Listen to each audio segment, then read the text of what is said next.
QSO Today, episode 358, Tom Perera, W1TP. This episode of QSO Today is sponsored by Icom America, makers of the finest HF, VHF, and UHF transceivers and accessories for the radio amateur, reminding you that summer is a great time to take your Icom radio to the field. Get outside and under the stars with the new Icom transceiver, available from your local ham radio dealer. And by LDG Electronics, whose electronic antenna tuners are perfect for your ham shack or mobile. My thanks to both Icom America and LDG Electronics for their support of the QSO Today podcast. Just a reminder that speaker applications are open for the next QSO Today Virtual Ham Expo coming in August. If you have a presentation on a technology or project that you're working on and wish to share it with thousands of your ham radio buddies, go to the QSO Today Virtual Ham Expo website and apply. Welcome to the QSO Today podcast. I'm Eric Z1UG, your host. Tom Perera, W1TP, has a collection of over 3,000 Morse code keys and bugs going back to pre-American Civil War time, perhaps the largest collection in the world. He displays these keys in his virtual online museum. W1TP shares with me the history of his collection, some interesting stories, and his newest interest and collection of cipher machines, including Enigma, in this QSO Today. W1TP, this is Eric for Z1UG. Are you there, Tom? I am indeed, Eric. This is W1TP. Back to you. Tom, thanks for joining me on the QSO Today podcast. Can we start at the beginning of your ham radio story? When and how did it start for you? Well, I had a grandmother with an incredible shortwave radio in her living room, and I listened to that thing, and I was really young, and I thought that there was a person inside there, and the person spoke different languages as I tuned the dial, so I was just fascinated by radio. That got me really interested, and there was also a local radio shop that let me come in, and they would give me old radio chassis to play with. I didn't know really what they were. They were fun to take apart. But finally, the guy in the shop said, why don't you try building a radio? And he suggested a radio kit and showed me how to solder. And I built the radio kit and I plugged it in and it blew every single light in the home that I was in. And I couldn't figure out what was wrong. I figured maybe it was a mistake. I plugged it in again. It blew out the fuses, took it back to him, and he started laughing. And he laughed until he was actually crying. I couldn't figure out what was happening. And he pointed to the set and started laughing again. And when he looked at it, well, he finally explained to me that what I had done is I had been so careful in soldering that I had soldered every single pin on every single tube socket to every single other pin by letting the solder run down inside there. So that was my first introduction to radio and being just fascinated by it, the whole concept of radio. I built another kit with his help, and it worked. And do you remember what the kits were at that time? It was a Night kit AM radio, 5-tube AM radio by Night, KNIGHT. Right, and I think they called the 5-tube superhet. It was a standard, I think. I mean, just about every radio that was made in those days was that 5-tube radio, right? Yes, absolutely, and I still have it, of course. I don't have the one. The guy insisted on keeping the one that I'd soldered together. I think he was showing it to his friends. So what happened after that? Was he a ham? Did he become a ham radio mentor, or did you find mentor somewhere else? I found mentor somewhere else. I went to a boarding school in Connecticut, and there was a ham radio station there. And it turned out that the minister in the chapel was a radio ham. I don't know his call letters, never remember them, but his name was Reverend Beamersturfer. And he taught us all the Morse code. And I had much more trouble learning the Morse code than anyone else in the class. So I always thought that the Morse code and the code itself was sort of a little bit mysterious. And that sort of started me on a career in which CW was the focal point of my interest in ham radio for many, many years. It was particularly mysterious for me. So I started collecting telegraph keys. So we're not going to go there yet because obviously that could be most of this conversation. But let's still say at the beginning, did you get your novice license at the boarding school? No, I had to go to New York City to get the actual license. You had to go downtown to a big, scary federal building and take the test. And I was 15 years old, and that was in 1953. And I passed the test the first time. So that was my introduction to ham radio. I had my novice license and onward from there. And did you operate from the boarding school as a novice? Yes, I did. But before I did that, even I bought my own radio equipment at my home and set up an antenna during the vacation before I even got back to boarding school. And what was the first rig? Well, my parents were very, very wealthy, unlike most people. And I said, Daddy, I want a Collins receiver.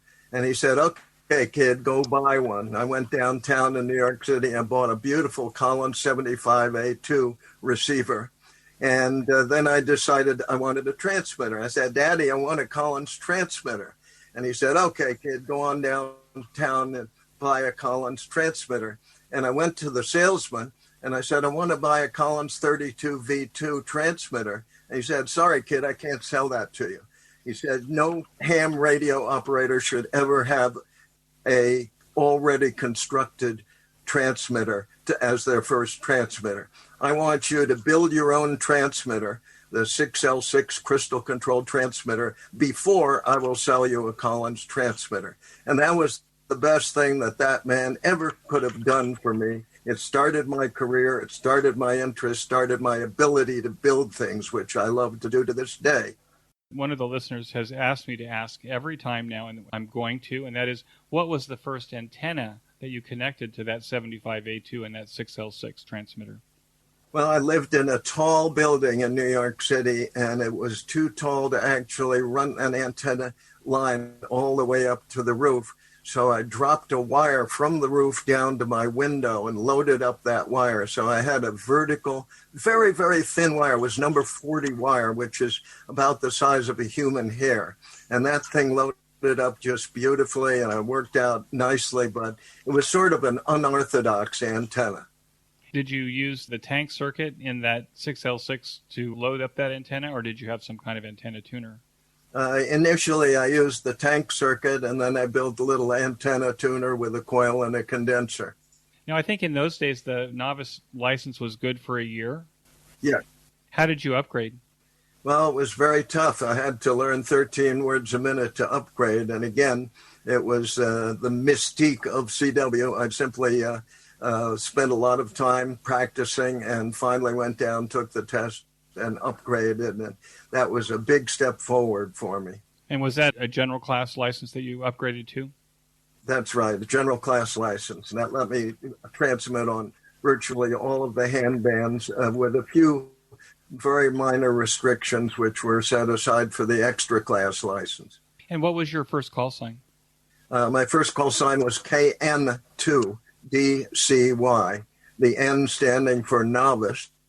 And once I passed the test, I could throw away the N, and I became K2DCY. But I was always unhappy because I had just barely missed the W call signs.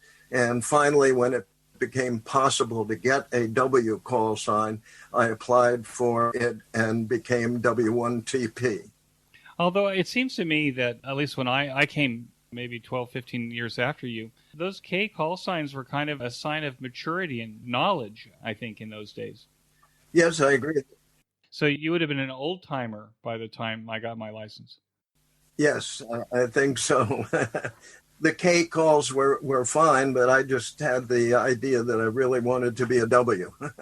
I asked this question, but it seems to me that this might be obvious. Did ham radio play a part in the choices that you made for your education and career? Well, it really did in a strange way. Of course, being a ham, I started out at Columbia University as an EE, an electronic engineering major. I wanted to be an EE. But I took a course in psychology there, and I saw that these crazy psychologists were trying to measure brain waves and muscle potentials using equipment that they had no idea how to operate. And so I started helping them design and use equipment to measure very low-level physiological signals in the human body. And they became so excited by this that they dragged me into the field and they said, listen, we'll give you assistantships, we'll give you tuition exemption, we'll even help you get your professorship and your doctorate. If you please come and work with us in our laboratories, we'll even make you the manager of one of the laboratories. So I sort of segued into the field of neuroscience and spent the rest of my professional career as a professor teaching and researching in the field of neuroscience, which is indeed a coding in the brain. So funny getting back to Morse code, when the brain has inputs, say visual or auditory inputs, those inputs are converted into coded signals, and the brain decodes the signal. And so in a funny way, it's sort of like ham radio with Morse code. So it seems to me that this is a new field. I mean, if you're the guy that's actually being able to create devices that could measure these low signals, did this become a whole new science as a result of your involvement in neuropsychology? No, it really had been progressing. I like to think that I made a few contributions to it, but the important thing is that very few of the neuropsychologists knew how to operate and design equipment. And so that was the main contribution I could make to them. And then when I was researching, I was studying the fascinating different kinds of codes that the brain uses. It's sort of like the American Morse code and the International Morse code and the Wheatstone code. The brain has numerous different codes that it uses to encode what you see and what you hear and what you taste and what you smell. Extending that a little bit, you've said this a couple of times already. Does this mean that you could actually measure thought patterns, what people are thinking about, what's interesting them at the moment, and are those signals readable that you could actually even know what they're talking about or what they're thinking about? Well, that was the holy grail that we were all looking for, some magical way that we could tap into the electrical activity of the brain and relate it to what people were thinking and talking about, but it never panned out. The brain is much, much too complex with 10 billion plus nerve cells. So it was not until the time when MRIs allowed people to actually look at the brain's electrical activity visually as people thought and did things that long searched after goal was achieved. And unfortunately, that came in just at the point where I was retiring. So I would have killed to have that equipment in those days, but it didn't come until I was out of the field. Now, do you think that there's a unique neuropsychology to nerdy people that become amateur radio operators? Well, there's a lot of evidence that shows that the left side of the brain is the area of the brain that is related to really concrete, mechanical kind of thinking. And I would think that the nerdy people could tune into that better. It is not validated yet, but there's some serious indication that might be the case. Okay, well, that's very interesting because, and I'll put the link in the show notes page, is that there's a cartoon, a Dilbert cartoon, of a mother going to the doctor, and she's complaining that her boy takes everything apart and puts it back together, and he looks at her sadly, and he says, well, that's because he has the knack. I'm thinking that perhaps there's a unique wiring to those of us that sadly have the knack. I can't say sadly because I think that it served me well over the years. But do you see, can you identify when someone comes into your office that they might in fact have the knack without actually asking them to prove it or test it? Is there something about the way that we carry ourselves that would be detected by a neuroscientist? Not yet. I can pretty confidently say that that's way off on the horizon. The term that I like to use is ham ingenuity. And it traces back to the days when hams built most of their equipment. And if they didn't have a particular thing, they would either make it or make something close to it or modify something to make it work. And that is a characteristic that seems to be very widespread among ham operators. And I hope someday, as you say, that may become identifiable in the brain. I don't know what you'd do if you found a person that had that so-called knack, but it's a wonderful thing to have. You can end up fixing almost anything if you have ham ingenuity. I like to take things apart to see how they work and put it back together, but I think that's from a unique period of time growing up in California when everybody seemed to take everything apart and put it all back together. I think the 50s and 60s were that kind of time. Yes, and indeed, you could look at almost any ham radio during those times, and you would see that the screws had all been unscrewed and screwed back in.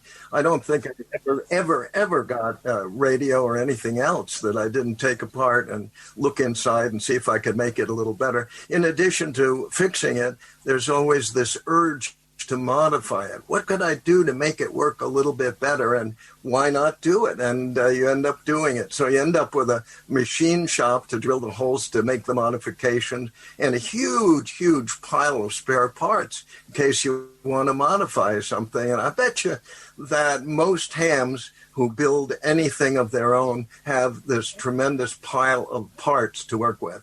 I think you're absolutely right. Even things that aren't related to ham radio, you look at them, you take them apart because the washers or the brackets or something like that could be used in a ham radio project in the future. We always hope as hams that we outlive our spouses, not too long, but long enough that they won't have to deal with a pile because they'll never understand why we kept all of the stuff that we kept. That's so very true. I had one of the reasons I bought a farm in Vermont was that it had 11 outbuildings and I could fill them with all the parts that I had.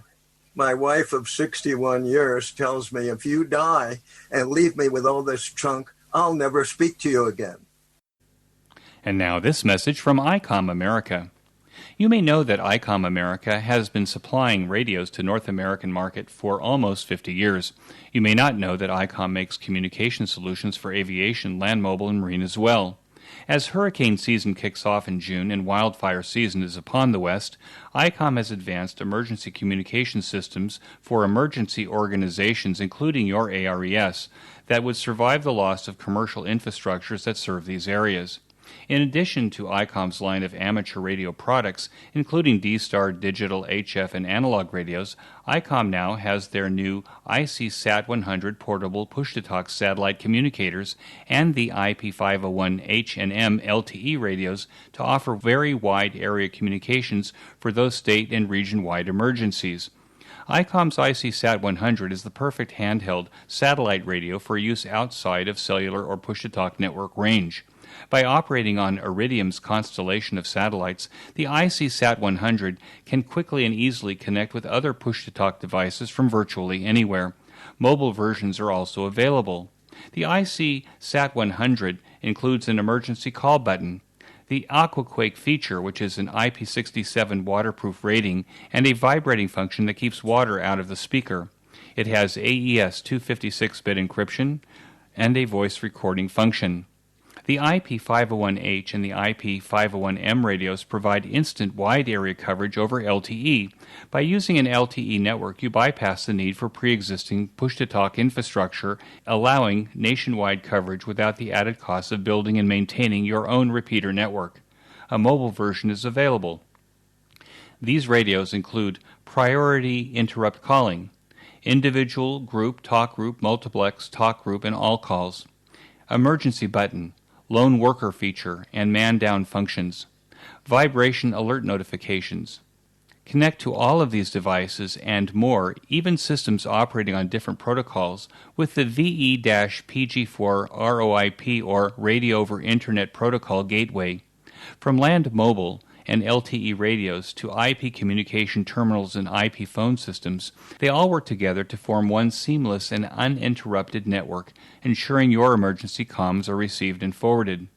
The VE-PG4 is your bridge connection between radio systems, an LTE transceiver gateway, an IP phone interconnect, a multi-site connection between other VE-PG4s, external equipment connection. Icom's VE-PG4 solves all of your interoperability needs. Emergency communications groups and amateurs that serve them have complex communications needs, often beyond what amateur radio alone can solve. Icom has the solutions to bridge any disaster situation to keep emergency personnel in touch. To learn more about these essential communication products from Icom, click on the link in this week's show notes pages.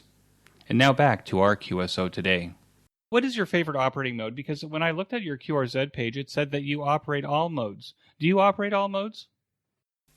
Yes, over the years, I've been into everything. One of my favorites for a very short time was fax, because when I was a kid, you could buy fax machines that had gunpowder paper, and the fax machine would actually cause the gunpowder in the paper to explode and blacken the paper. So slow scan TV was fun. I loved teletype because you had a chance to play with clunking machines. That was a lot of fun. But in the overview, CW was my favorite and is my favorite mode. It just has a feeling of authenticity about it. And I love going back to the earliest days of ham radio and radio indeed itself. And CW exemplifies what people were doing in those days.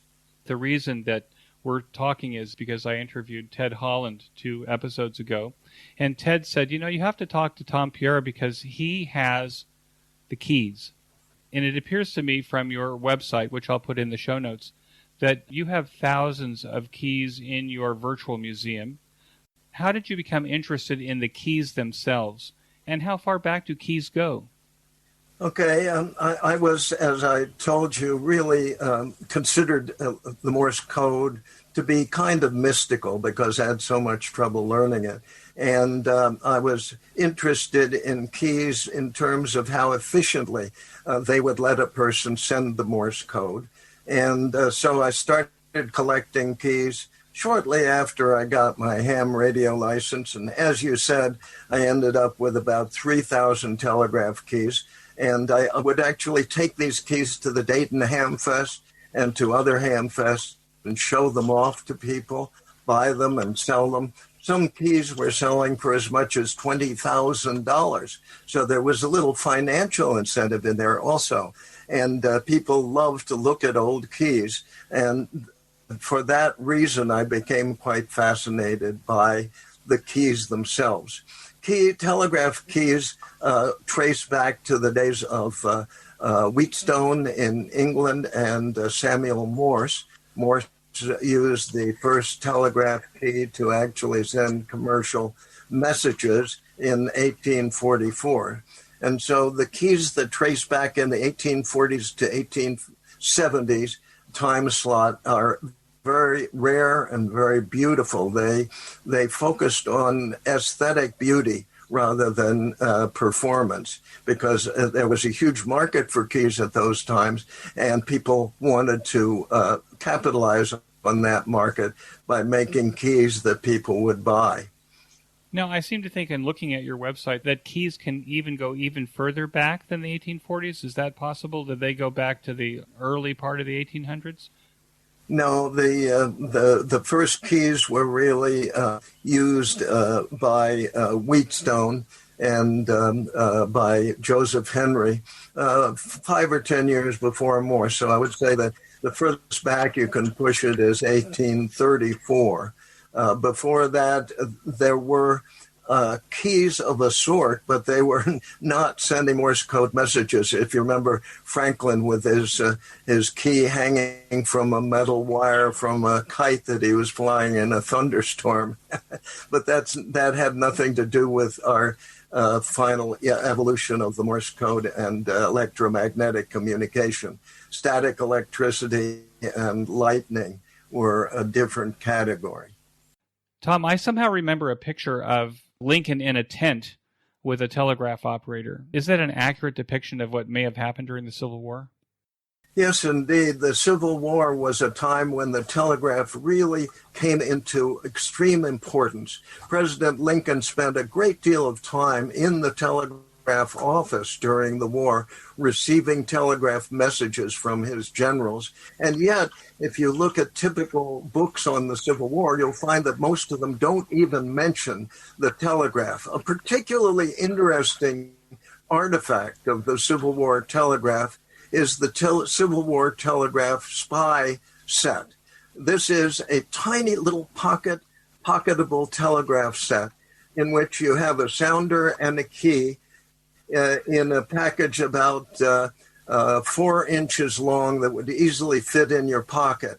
And a Civil War spy would take this set out in the field, hook a wire to one of the terminals, and throw that wire over the enemy telegraph line. The telegraph lines weren't insulated in that time, so you could just throw a bare wire over the enemy line and make contact. The other side of the line was ground, and so you take the other wire from the telegraph set and attach it to your bayonet and jam the bayonet into the ground, and all of a sudden you're able to copy the enemy's telegraph signals on this little pocket set. If you're caught, they looks like you're not carrying anything, and so it's very, very small, but you're able to listen in to the enemy telegraph lines during the Civil War. If you're a really good telegraph operator, you can use the little tiny key on the set to send false messages to the enemy, to whichever side you're on. Say, if you're on the Confederate team army, you could send these messages to. You could receive messages from the Union and send false messages back to the Union, which eventually might end up in President Lincoln's telegraph office. How many of those Union telegraph spies were there? Well, I know that there were many hundreds of the sets made. I don't know how many spies they actually had during the Civil War, particularly because information like that, again, doesn't appear in most Civil War histories. You have to really look hard to find anything related to telegraph. Now, do you have one of those telegraph spy sets? Of course, I have many of them, and you can actually find them on eBay if you look carefully. They sell for maybe $2,500 to $3,500, but they're extremely historic and fun to look at, and you can see them if you come to my website. Now, what's a camelback key? Okay, early on, telegraph keys were made so that they looked beautiful, and many of the earliest keys had beautiful polished brass levers with a lump in the middle. It sort of came up from the knob. It would go up and then back down to the fulcrum. And that up and down curve was nicknamed camelback or humpback. And so old timers will talk about a camelback key or a humpback key. And those keys nowadays are selling for anywhere from $5,000 to $15,000 because they're so early and so historic. Is there a large community of key collectors? I would say there is. I have an email group with about 800 collectors in that group, and many people have bought my books on telegraph keys, which explain the evolution of telegraph keys and which show examples. And so the book actually brought some appreciation of what telegraph keys were like, what their history was like. And I included in the book a list of values. So quite a few people actually hunt for telegraph keys just to resell them because they can be so valuable. So a key can be like a rare painting, for example. I mean, with the same motivation to buy, collect, restore in order to have a piece of art, a working piece of art, and also have something that's valuable heirloom that could be passed along or sold. Yes, that's exactly correct. And some keys are particularly historic and valuable. The key that was used on the Titanic as it sank to send the CQD and SOS signals is a key that people, of course, would love to have. And there are about 3 or 4 of those keys out there. Not the one that went down with the Titanic, but Marconi made a few other keys of the same design, and they generally sell for $20,000 or more because of their historic context. And other keys sell because of their aesthetic beauty. Unlike a coin, does a restored key, does it retain its value? Or is a key more valuable in the condition that it's found? It's a very good question. It's an argument that all antique dealers have with each other. Should we restore this antique or should we preserve its original appearance? And I would say that there are 2 answers for that, Eric. One answer is if it is a very early and historic key, like the key that was used on the Titanic or some of the keys that were used during the Civil War, it would be disastrous to restore it. The only thing that should be done is very, very light cleaning with a toothbrush that wouldn't interfere with the finish at all. For more common keys, the keys that a ham radio operator might use every day, it is fine to restore them. So I guess that boils down to don't restore it until you know it's not historic. I'm getting the impression, Tom, and maybe it's the right impression, that at least from the Civil War on, the keys were probably very common, right? Because they would be used along telegraph lines, which I guess were along railroad lines. So there would be hundreds of keys perhaps out in the country at the same time. So is there a large number of 1800s keys in the marketplace or in attics and stuff that could be found? Or are we talking rare commodities here? No, it's a very interesting question. Well put, Eric. There was a paradigm shift in 1888, which was the year in which Jesse Bonnell, who had been a telegraph operator for President Lincoln, invented what he called the Triumph key. And this was a key that actually had a steel lever instead of a brass lever. The old brass lever keys were a problem because it was very hard to fit a trunnion or pivot into the brass in such a way that it wouldn't eventually wear out and make the key useless. After Jesse Bonnell invented the Triumph key, all of the keys were made with steel levers. So after 1888, when the Triumph key was invented, virtually all of the telegraph keys are the same, widely used, yes, in many places, but they have very, very little value. They sell for perhaps $25 to $35. Before 1888, the beautiful brass lever camelback keys, as I've said, can go anywhere from $150 to $20,000. How often do you find a brass camelback key in an attic or an estate of someone that perhaps doesn't know what it is or what its value is? That's another interesting question. Again, there was a paradigm shift on that.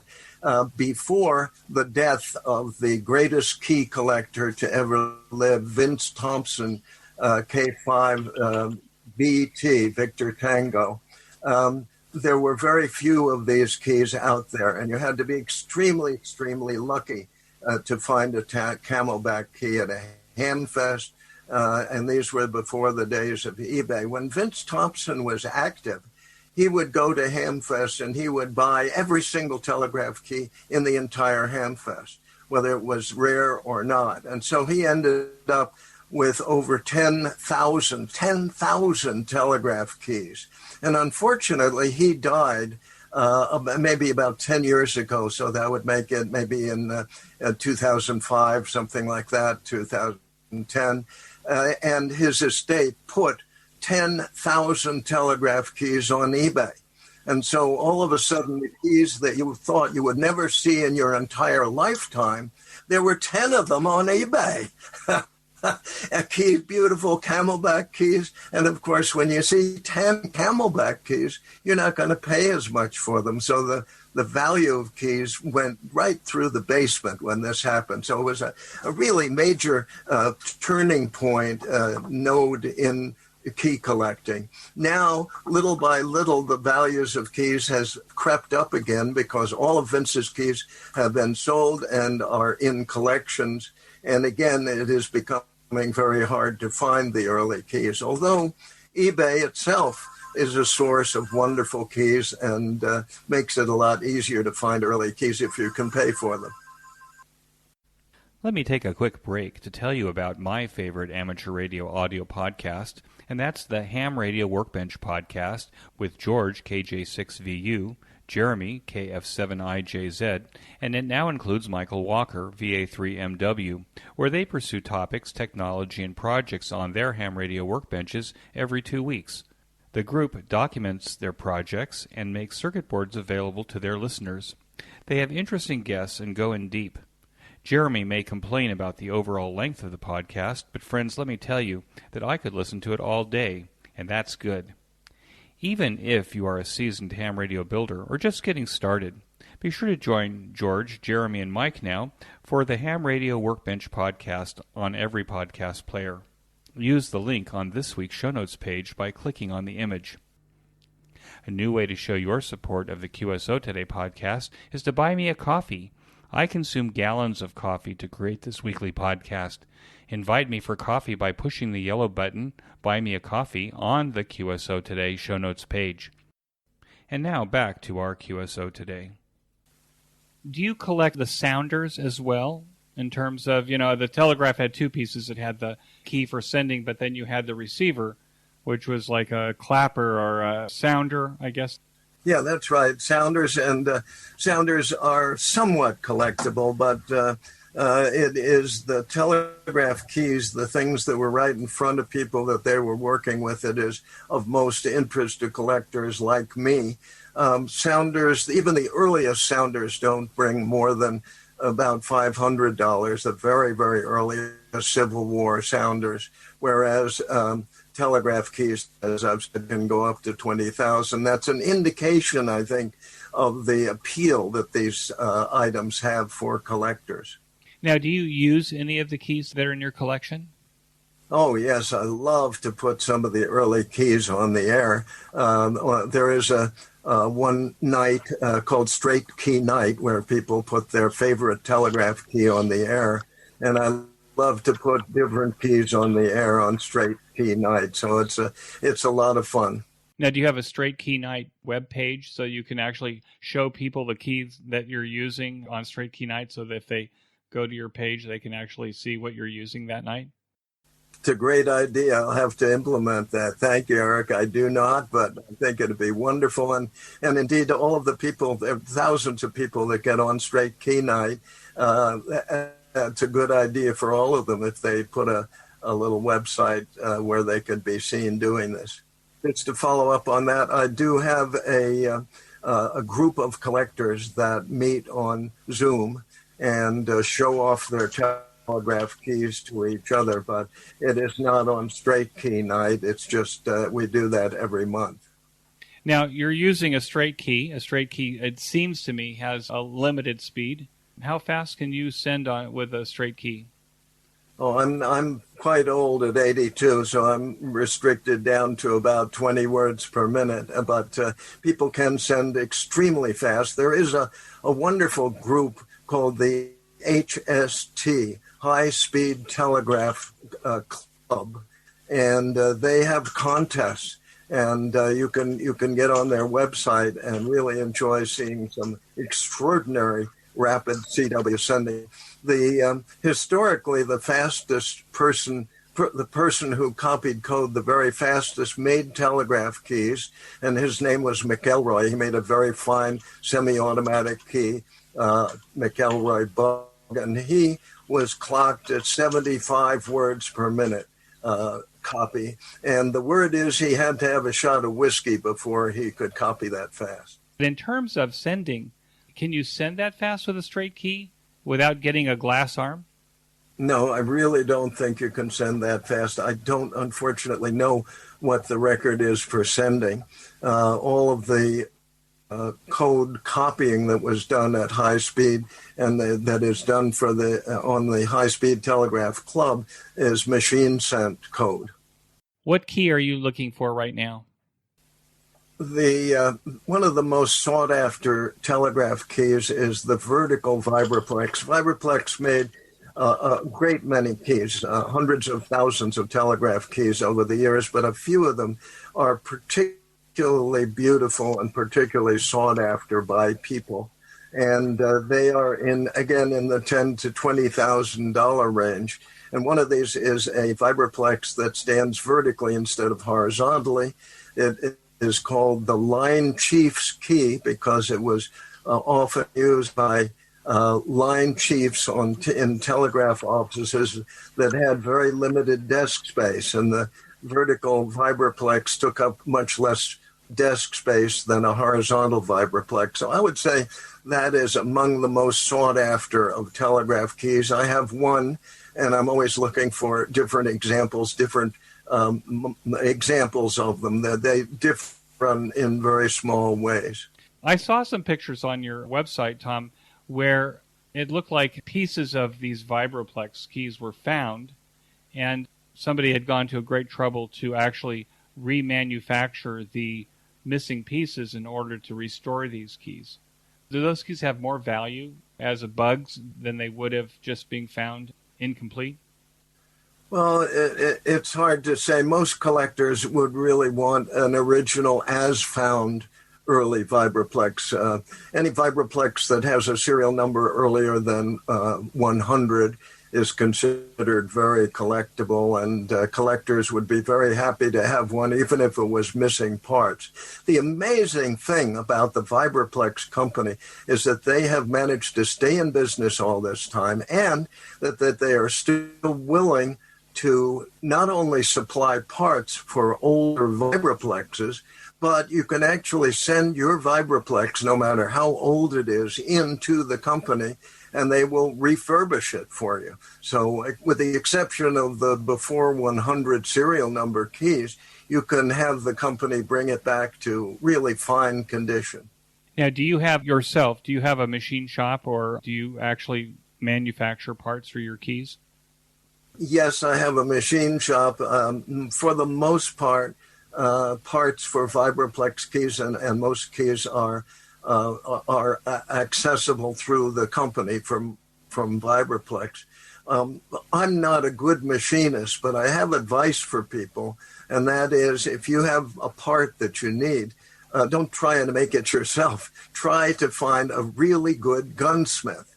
Gunsmiths are particularly good at duplicating weird pieces and parts, and that, I think, is an important thing to keep in mind. I get maybe 100 or 200 emails each year. Where can I find parts for this, that, and the other thing? And the parts just aren't available.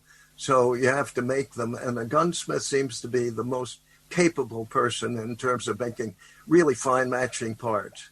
Oh, that's amazing. I would never have thought of that. How good is documentation on these keys in terms of perhaps finding original plans, blueprints, things like that? There is not a lot. The military keys, it's very hard to find the original plans. Every once in a while they do turn up. Vibroplex, I don't think, has ever published their original drawing. It's kind of interesting because the patent drawings for all of these keys are filed in the patent office. But when you compare the original patent, for instance, for the Vibroplex original, which is the standard model Vibroplex that they made hundreds of thousands of over the years, it turns out that the patent drawing differs from the final product. And that turns out to be the case in most cases. The patent drawing for an item is never exactly the same as the item when it comes into production. Now, I assume that we've been talking about mostly American keys here. Do you collect keys from other countries? Were there other countries that were prolific in making keys? Yes, indeed. There are many other countries that depended on telegraph for their communications, as we did in America. And rather than buying American keys, they made their own. Germany had the Siemens Company, and the Siemens Company copied the original Morse correspondent keys, and then simply made their own models and developed some extraordinary devices. Virtually every developed country that you can think of, made and developed and improved telegraph keys. Even in Australia, Australia is a particularly interesting point in question because they had such huge distances to cover with telegraph lines, getting from Sydney, for instance, to the outback in Australia, very, very long telegraph lines. They had to have very good telegraph equipment in order to do that. So yes, foreign telegraph items are fascinating and quite extraordinary. I have a key that I bought on eBay that looked like it was from the Chinese army. It's all chrome. It's new, and you can see it on eBay now. Did the Chinese also have, 100 years ago, did they actually have ancient keys? Do you have any in your collection? I do not have any. I have the Chinese key that you're talking about, but that's much, much more modern. I have not seen very early Chinese keys. The Japanese definitely had keys quite early, but I have not come across Chinese keys that date far back. Now, it's my understanding, based on what you sent me and what I've seen online, is that you also research and collect Enigma machines. What's an Enigma machine? Well, I was at this wonderful Hamfest in Germany, which, by the way, I highly recommend for people who are interested in telegraph keys. There are never less than 200 telegraph keys on sale at the Friedrichshafen Hamfest, which is at the end of June. And in Germany, it's called Ham Radio, followed by the year. And I was going through this show. I had a table with my telegraph keys on it. And a man came up to me and said, "Would you be interested in an Enigma machine?" I had heard about Enigma machines, which are German code machines from World War II, but I had never actually seen one. And he offered it to me at a low enough price so that I decided that I would buy it. And then I discovered the extraordinary historic value of Enigma machines. That was 40 years ago, and I've been collecting and restoring and researching the history of Enigma machines ever since.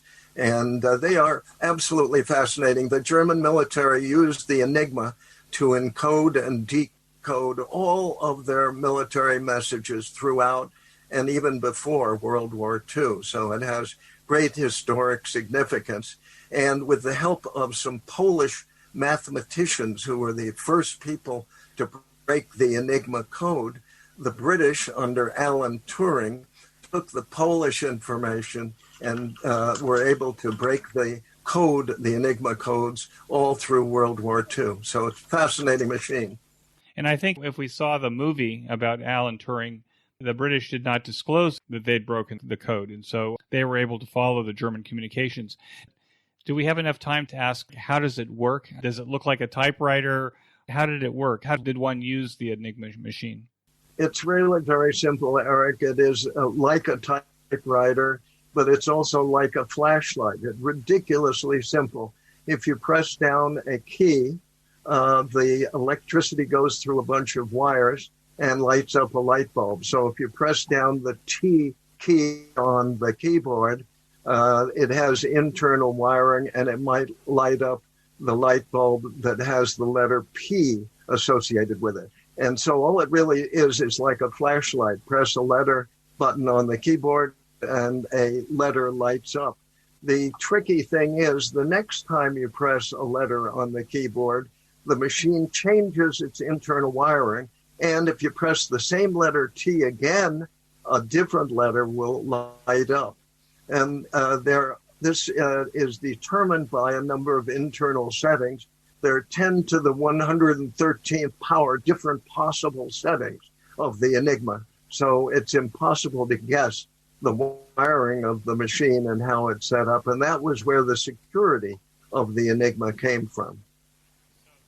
In other words, people using the machine at the same time across the front, they'd all have to know what that setting was in order to be able. That's absolutely correct. They had to know what's called the day's key, and there are a huge number of possible day's keys. The Germans were absolutely convinced that nobody could ever guess which one of the 10 to the 113th power day's keys was being used, and the Polish mathematicians figured out how to find that and gave that information to the British. The British used it throughout the war to read the German messages very, very completely throughout the entire war. And how many Enigma machines were made, do you think? Well, there were 20,000 Enigma machines that were originally made, and I'm the only person in the world that's maintaining a record of the known Enigmas. There are 291 known Enigmas that have survived. The reason is that Hitler and the Germans ordered that all of their Enigma machines be destroyed at the end of the war, and many were destroyed during the war. And also Churchill, interestingly enough, ordered publicly that all of the Enigma machines be destroyed during the war. What he didn't mention was that he gave 40 Enigma machines to Israel at the end of the war and said, hey, Israel, use these machines for your own internal security. They're really, really secure. He did not bother to tell Israel, the Israelis, that these machines, that the British could read the messages from these machines. So he was on track to read all of the military messages of the Israeli government, except for the fact that a man who had been working in England at Bletchley Park went to Ben Gurion and said, you really should not use these machines in the Israeli military. So, there's wonderful history associated with Enigmas and the surviving Enigmas, Eric. And now this message from LDG Electronics. LDG Electronics, our new sponsor, is a family-owned company that manufactures sophisticated antenna tuners, baluns, and antenna accessories. Check out their new Z100A antenna tuner for your shack or portable operation that includes LDG's famous 10-to-1 tuning and plug-and-play operation. For more information, click on the banner in this week's show notes page. And when you make your LDG purchase, tell them that you heard about it here on QSO Today. And now back to our QSO. Given the limited number of Enigma machines, what do you think an Enigma machine is worth now, a working Enigma machine? Well, the last sale of an Enigma machine by Sotheby's auction house was for $440,000, and that was what is called the Army or Air Force Enigma machine. A submarine version, they had a different Enigma that they used, the German military used on submarines. The submarine versions are selling for about the highest price that was recently achieved was $850,000. What are you watching for on eBay besides a vertical Vibroplex? Is there anything else that you're looking for on eBay? Or does a guy who collects telegraph keys like you really not reveal all the cards? Well, the main thing that I'm still looking for is additional information on Enigma machines. Now, I have pretty much exhausted most of the telegraph collecting that I can do. I have had at one time most everything, but Enigmas are all different. Every Enigma machine has a different story to tell, has a different history, and often in the process of restoring them, you can find incredible things about the Enigmas. For instance, it turns out that the Germans used prisoners of war to build their Enigma machines, and the prisoners of war sabotaged the Enigma machines in ways that made it so the Enigma machines would fail when they went out in the field. This is an amazing story because the workers in the plants where the Enigma machines were made couldn't afford to be caught sabotaging an Enigma machine because, of course, they'd be killed immediately. And so they had to think of ways, incredibly clever ways, to get the Enigma machine to fail once it had passed the quality control test and been allowed out of the factory. And to just give you an idea of one of the ways they used, they would put a little piece of an Enigma machine inside the machine and just leave it on the base, the internal base. And if you turned the machine a certain way, it would block up under the keys of the Enigma and prevent the Enigma from working. So finding the work of the saboteurs is fascinating. Now, did the Allies, which is the United States, England, did they have their version of an Enigma machine? Yes, they did. They had several versions, one of which was never cracked by anybody, and that's referred to as the SIG-ABA, the American code machine.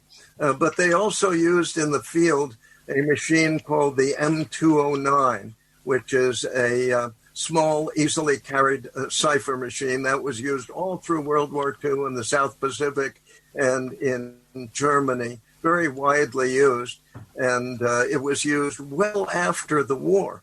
The M209 and its spin-offs were used up until literally a few years ago because it was such a good cipher machine.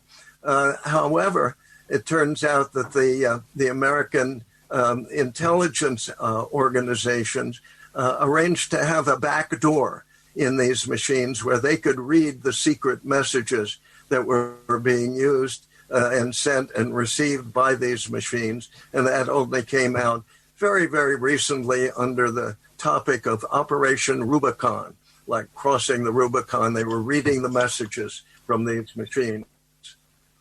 Now, do you possess any of these machines as well to complement your Enigma machines? Oh, yes, of course. You have to have an M209 and some of the other classics. The other classic machine that you really need to have is a Russian Fialka. They codenamed their machine Fialka. It has 10 rotors, much more complex than the Enigma. And the Russian Fialkas were used up until really very recently. So they are very high technology machines.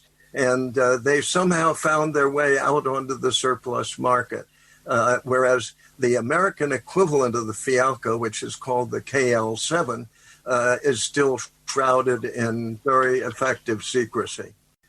In ham radio, it is illegal to use Enigma codes on the air. You cannot send encrypted messages by ham radio. And every once in a while, a country gets permission from their government. Our government won't allow it, but their government to send Enigma messages on a particular special event. So in England, for instance, there was a special event in which people in England were allowed to send Enigma-coded messages, and people all over the world tried to copy them.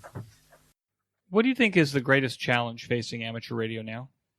Well, there's no question, Eric. I think that the greatest challenge is to involve our young people in ham radio and show them what an extraordinary opportunity it is to expand their knowledge and enthusiasm in so many directions. If you look at ham radio these days, there are a tremendous myriad of different regions that you can become interested in.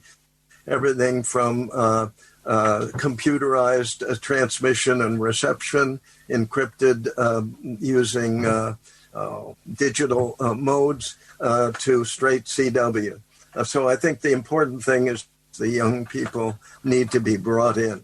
Do you think young people would have an interest in the history of straight keys or history of Morse keys? I mean, it has me all excited, but it seems to me that I'm also a history major in college, so all of this stuff kind of gets to me. But do you think that your collection could interest young people? I kind of doubt it. I think that young people want to move on rather than move back.